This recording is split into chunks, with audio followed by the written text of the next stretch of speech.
Hello বন্ধুরা, beauty স্নোয়ার থেকে beauty আবারও হাজির। সকলকে অনেক স্বাগত আমার নতুন একটা ডেলি ব্লগে। আশা করি প্রত্যেকে খুব ভালো আছো। আমিও তোমাদের ভালোবাসা আশীর্বাদে পরিবার সহ সুস্থ আছি, ভালো আছি। আজকে একটা স্পেশাল দিন ডেলি ব্লগ তোমাদের সাথে শেয়ার করছি 27শে নভেম্বর, মানে 2025-এর 27শে নভেম্বরের ডেলি ব্লগ। এখন বাজে ঘড়িতে রাত্রি 12টা 3। আর আমি রেডি করে ফেলেছি গিফট। আর এই গিফটগুলো হচ্ছে স্পেশাল মানুষের জন্য, আমার কর্তামশাইয়ের জন্য। এই ব্লু কালারের মানে সোয়েটার, এই পারফিউম, বডি স্প্রেটা আমি দিয়েছিলাম। আমার মা আর আমার শাশুড়ি মা শ্বশুরমশাই দিয়েছিল এই টাকা। আর এই যে স্পেশাল কার্ডটা, এটা রেডি করেছে ছেলে তার বাবার জন্য খুব যত্ন সহকারে। আর প্রতি বছর এই দিনটা বেশ সুন্দর করে সেলিব্রেট করতে আমি চাই। ইভেন শুধু আমার কর্তামশাইয়ের জন্মদিন না, পুকুর জন্মদিন, আমার শ্বশুরমশাই শাশুড়ি মার বিবাহবার্ষিক, সমস্ত কিছু। আর ওরাও আমার জন্মদিনটা এইভাবেই সেলিব্রেট করে। যাই হোক, এখানে কেক কাটিং পর্ব চলছে। যদি পুকু নেই, এটা একটা খারাপ লাগে, ওকে সব অকেশনেই খুব মিস করি। এখন কেক কাটিং হবে, খাওয়া দাওয়া হবে। তো তোমরা দেখতে থাকো। আর হ্যাঁ, বছরের শুরুতে এই ব্লগটা শেয়ার করছি। আর দেখো, তোমাদেরকে জানাতেই ভুলে গেছি, হ্যাপি নিউ ইয়ার। আশা করি নতুন বছর সবার খুব খুব খুব ভালো কাটবে।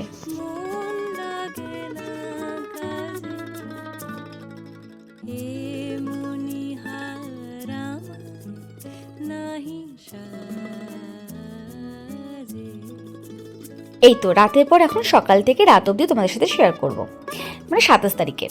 আর এখানে আমার কর্তামশাই সকালবেলা স্নান টান করে একদম রেডি, ও যাবে পুজো দিতে। প্রতি মাসেই আমার 2 মেয়ের পুজো যায়, মানে আমার বড় মেয়ে মনসা, ছোটো মেয়ে কালী। তো সেই পুজোটাই, মানে নভেম্বর মাসের পুজোটা ওই দিয়েছিল, আমি দিইনি, কারণ ওর জন্মদিন উপলক্ষে ওই দিক, এটাই আমি চেয়েছিলাম। আর এখানে আমার শাশুড়ি মা আমার ছেলেকে বেশ সযত্নে আদর করেই খাওয়াচ্ছে। সেদিনকে সকালে আমরা প্রত্যেকেই খেয়েছিলাম গ্রিন স্যালাড, আর সাথে ছিল ছোলা, মটর, কর্ন সেদ্ধ করা। তো খাওয়া দাওয়া চলছে আর আমাদের গল্প আড্ডাও চলছে। আর ইতিমধ্যে আমার কর্তামশাইকে আমি একটু খচিয়ে দিয়েছিলাম বলে ওর মুখটা দেখো রেগে ফায়ার হয়ে গিয়েছিল। প্রতি সময় ও আমাকে রাগায়, একটা দিন আমি ওকে রাগালাম। আর জন্মদিন বলে একটু বেশি ফায়ার হয়ে গিয়েছিল। যাই, এটা আমাদের চলতেই থাকে। এই করতে করতে তো বেশ বেলা অনেকটাই গড়িয়েছে। এবার আমি বিছানা গুছিয়ে নিই, ঘরটা ঝাড় দেবো। আর সবথেকে বড় কথা, আমাদের এই বাড়িতে, মানে আমার শ্বশুর বাড়িতে, যেহেতু একজন দিদি কাজ করেন বলে আমাদের মানে বাসন মাজা আর ঘর মোছার ব্যাপারটা লাগে না। বাদ বাকি কাপড় জামা কাচা থেকে শুরু করে সমস্ত কিছু কাজকর্ম তো আমাদের করতেই হয়। যাই হোক, এখানে বিছানাপত্র গুছিয়ে নিয়ে আমি ফ্রেশ হব। আর তারপর ও যাবে পুজো দিতে, সেটার জন্য ওকে রেডি করে দেবো।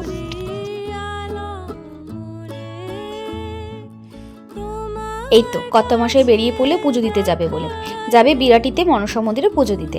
যাওয়ার সময় দুধ, কলা, ফল, মিষ্টি আমার 2 মেয়ের জন্য ভাগে ভাগে নিতে হয়, তো সমস্ত কিছু একেবারে নিয়েই ও যাবে। আর এদিকে আমি এখন চলে এসেছি সোজা আমার ঘরে। গরম জল খাচ্ছিলাম সেদিনকে 1 গ্লাস। আমি সকালবেলা বেসিক্যালি ঘুম থেকে করে গরম জল বা ঠান্ডা জল, মানে নর্মাল জলটাই খাই, কিন্তু 1 গ্লাস জল খাবোই। আর রান্না বান্না হবে অনেক কিছু। আর তার যেহেতু ফ্রাইড রাইস হবে, তো তার জন্য আমি মানে কাজু আর কিশমিশটা ধুয়ে রাখলাম। আর হবে চিকেন, 5 রকমের ভাজা, পনির, আর পায়েসটা মা আগেই করে নিয়েছি, যেহেতু আমার কর্তামশাই অনেক সময় চিকেন খেতে চায় না এখন, আমার আর ওর দুজনের দীক্ষা নেওয়ার পরে। তো সেই জন্য ওর জন্য চিকেন করা হয়নি। ও বললো আমি পনির দিয়েই খাবো, তো ওর জন্য পনির করা হয়েছে, সেটা মা আগেই করে নিয়েছে। আজকে তোমাদের সাথে একটা স্পেশাল চিকেনের রেসিপি শেয়ার করছি। এটা আমার নিজস্বই রেসিপি বলতে পারো। তো প্রথমে আমি কড়াইতে সরষের তেল গরম করে তার মধ্যে একটু জিরে ফোড়ন দিয়ে দিলাম রসুন, আদা, পেঁয়াজ আর কাঁচা লঙ্কা, শুকনো লঙ্কা ভালো করে মানে একটু লাল করে ভেজে নেব। তারপরে এই ভাজাটাই দিয়েই আমি মিক্সিতে গ্রাইন্ড করে নেব। তারপর আমি একটু আবারও কড়াইতে তেল দিলাম, মানে সরষের তেল। তারপরে একটুখানি পেঁয়াজ বেরেস্তার মতো ভেজে নেব একটু লবণ দিয়ে। তো বেরেস্তা ভেজে নেওয়ার পর, বেরেস্তা আমার এই কারণেই লাগবে, একটু ম্যারিনেশনের জন্য লাগবে চিকেনটাকে, আর বাদ বাকিটা আমার পরে রান্নায় ইউজ হবে। পেঁয়াজের বেরেস্তাটা হতে হতে এবার আমি একটুখানি মাছটাকে মেখে নেব নুন হলুদ দিয়ে। প্রথমে দিলাম লবণ, হলুদ, তারপরে একটুখানি দেবো হচ্ছে আমি গোলমরিচ গুঁড়ো, দেবো লেবুর রস, আর দেবো হচ্ছে সর্ষের তেল। আর হ্যাঁ, আরেকটা জিনিস দেবো, যেটা হচ্ছে কস্তুরি মেথি, যেটা আমি এখানে দেখাতে ভুলে গিয়েছিলাম। তো সমস্ত কিছু দিয়ে ভালো করে ম্যারিনেশন বলতে মাখিয়ে রাখবো। ওই ধরো আধ ঘন্টা না 20 মিনিটের মতো রেখেছিলাম। তারপরে আমি মাছগুলোকে ভেজে নিয়েছিলাম কড়া করে।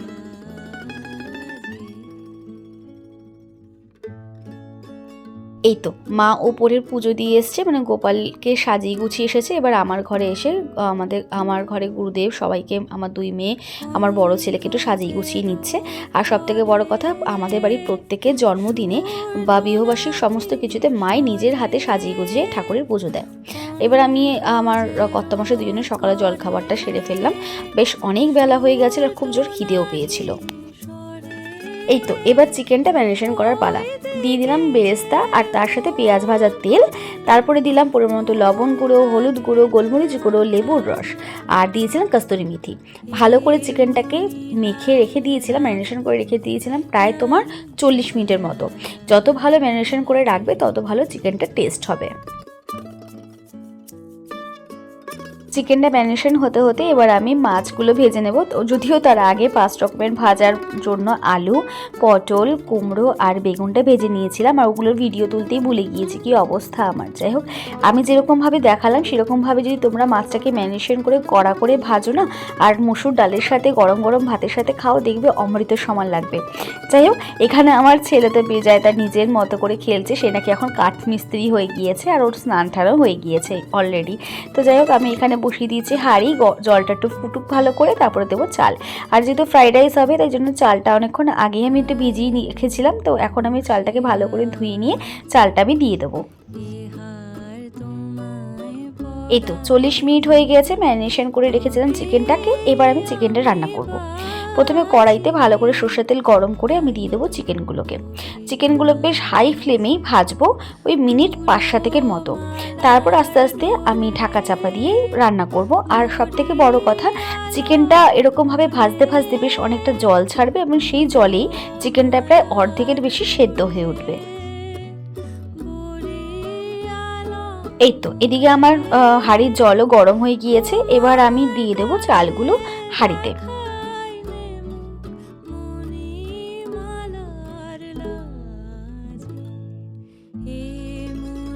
বেশ সুন্দরভাবে চিকেনটা কষাতে থাকবো, আর কষাতে কষাতে তাদের সুন্দর ঘ্রাণ বেরোয় না, কি বলবো। এখানে চিকেনটা কষাই, আর তারপরে এখন পেয়েছে আবার আরেকটু খিদে বলতে একটু খাবো এখন কেক। আমি কালকে বেশ ভালো করে রাত্রিবেলা জমিয়ে কেকটা খেতে পারিনি, আর এখন খাবো একটু কেকটা। আমি ভীষণ পরিমাণে কেক পেস্ট্রি খাবার পোকা, আর এটা থাকলে আমার আর কিছু লাগে না, সত্যি কথা। এবার আমি দিয়ে দেবো বাটা মশলাটা, যেটা বলেছিলাম পেঁয়াজ, রসুন, আদা, কাঁচা লঙ্কা, শুকনো লঙ্কা যেগুলো ভেজে বেটেছিলাম সেগুলো। তারপরে দিয়ে দিলাম পরিমাণ মতো ধনের গুঁড়ো আর জিরের গুঁড়ো। তারপর আবারও কিছুক্ষণ ভালো করে ঢাকা চাপা দিয়ে কষাবো। ঢাকা চাপা দিয়ে কষাতে বেশ ভালো জল ছাড়বে আর তাতেও সিদ্ধ হয়ে উঠবে। এদিকে আমার ফ্রাইড রাইসের চালও প্রায় ফুটে উঠেছে। এবার আমাকে ফ্রাইড রাইসের জন্য সমস্ত কিছু ভাজাভুজি করে সেরে ফেলতে হবে। চলো দেখাই এদিকে আমার রান্নাটার কি অবস্থা। মাংসের ঢাকনা খুলে দেখি মাংসটার থেকে প্রায় তেল ছাড়তে শুরু করেছে আর বেশ ভালো রকমভাবে কষানো হয়ে গিয়েছে। এবার যখন ভালো রকমভাবে তেল যখন ছেড়ে ফেলবে তখন আমি এর মধ্যে দেব গরম জল। আমি রান্নায় গরম জলই ব্যবহার করি, কারণ এতে স্বাদটা প্রায় একই রকমই অ্যাকুরেট থাকে। ঝোলটা ফুটে যখন বলয় চলে আসবে তখন আমি তার মধ্যে দিয়ে দিলাম একটু পরিমাণ মতো চিনি, দিলাম একটু বেশি করে ঘি আর গোটা গরম মশলার গুঁড়ো, আর নামাবার আগে দিয়েছেন কস্তুরি মেথি। ব্যাস আমার চিকেন রেডি। গরম গরম ভাতের সাথে এরকম চিকেন খেতে দারুণ লাগবে, বানিয়ে অবশ্যই কিন্তু জানিও। আর যাই হোক, এখন করো ফ্রাইড রাইস। আর তার জন্য কড়াইতে সাদা তেল গরম করে দিয়ে দিলাম পরিমাণ মতো ঘি, আর তার মধ্যেই দিলাম তেজপাতা ফোড়ন দিয়ে গাজর আর বিনস একটু নরম গরম করে ভেজে নেব লবণ দিয়ে। তারপর একে একে দিয়ে দেবো কাজু কিশমিশ, আর তারপরে দিয়ে দেবো আমার শাশুড়ি মায়ের কাছ থেকে এটা আমার শেখা, যদিও, যে সমস্ত গোটা গরম মশলা একটুখানি থেতো করে নিয়ে হেমন্দিস্তায় তারপর দিতে। তাতে না সত্যি সত্যি ফ্রাইড রাইসের স্বাদ মানে ঘ্রাণটা এত ভালো লাগে আর খেতেও কিন্তু ভীষণ ভালো লাগে। এই তো আমার ছেলের এখন খিদা পেয়ে গিয়েছে। আমার ছেলে সত্যি সত্যি বলতে একদম নিরামিষ খেতে পারে না, আর সেখানে ফ্রাইড রাইস আর চিকেনের গন্ধেতে ওর পেট একদম মানে খিদা খিদা পাচ্ছে এরকম একটা ব্যাপার হয়ে গেছে পেটে।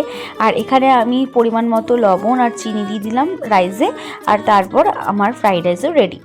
এবার আমি একটু কাজ করে নিই রান্নাঘরটা। আর এই রান্নাঘরটা রান্নাবান্না করার পর যে আগোছালো অবস্থায় থাকে কি বলবো, একটু গোছগাছ করে নিই। আর তারপরে আমার ছেলে খেতে বসবে, মা ওকে খাইয়ে দেবে। আর আমার শাশুড়ি মা সত্যি কথা বলতে না থাকলে আমার অবস্থা খারাপ হয়ে যাবে। মা আমাকে অনেক অনেক সাহায্য করে, ছোট থেকে আমার ছেলেকে প্রায় আমার মাই মানুষ করে দিয়েছে। কতটা ভালো? এবার খিদাটা মিটেছে তো? শিওর? এই তো স্নান করে চলে এসেছি, এবার করবো স্কিন কেয়ার। আর একটা ভুল অবশ্যই হয়ে গিয়েছে, বার্থডে বয় ছবিটা বা ভিডিও নিতেই ভুলে গিয়েছি যখন সে খেতে বসেছে। ভুলে যায়নি, অ্যাকচুয়ালি স্নান করতে গিয়েছিলাম, তার পেয়েছিল জোর খিদে, তাই সে খেয়ে নিয়েছে।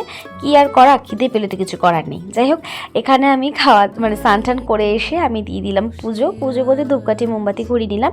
আর সেদিনকে আমার সমস্ত ছেলে মেয়েদেরকে আমার মনসা, আমার কালী, আমার গোপালদা, আমার জগন্নাথা, বলরাম, সুভদ্রা দিয়ে আর আমার গুরুদেবকে দেওয়া হয়েছিল পদ্ম। আমার কর্তামশাই নিজের হাতে পদ্ম নিয়ে এসেছিল তাদের জন্য। শুধু ঈশ্বরের কাছে এটুকুই প্রার্থনা করি, আমার স্বামী যেন জীবনে অনেক উন্নতি করে, খুব সুস্থ থাকুক, ভালো থাকুক, আর আমাদের সঙ্গে সব সময় থাকুক, পাশে থাকুক, ব্যাস এটুকুই।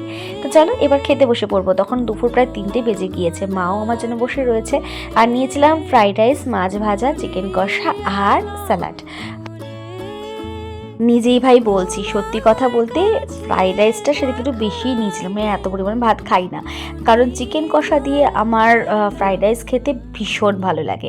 সাথে ছিল এরকম একটা মাছ ভাজা, খেয়ে করে দেখো এরকম মাছ ভাজা আর চিকেন কষা, দেখবে সত্যি তোমাদেরও খুব ভালো লাগবে। খাওয়া দাওয়া শেষ করে একটু গায়ে তেল ঠেল মেখে এবার একটু সিরিয়াল দেখবো। আর এই অনুরাগে ছোঁয়া সিরিয়ালটা না আমার বেশ ভালো লাগতো, তাই ওটা একটু দেখছিলাম।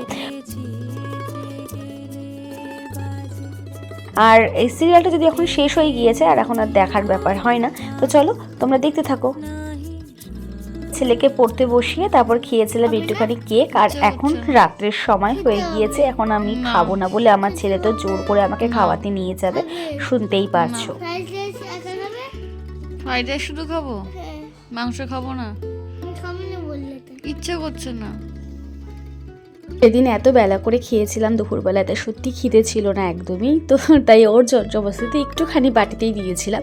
আর আমার ছেলে সযত্নে আমাকে খাইয়ে দিচ্ছিল। যাই হোক, আজকে এই গোটা ব্লগটা তোমাদের কেমন লাগলো অবশ্যই কিন্তু তোমরা কমেন্ট সেকশনে জানিও। ভালো লাগলে লাইক কমেন্ট শেয়ার করো। যারা ইউটিউব থেকে দেখছো তারা প্লিজ একটু সাবস্ক্রাইব করে দিও, আর যারা ফেসবুক থেকে দেখছো তারা প্লিজ ফলো বাটনটা প্রেস করে দিও।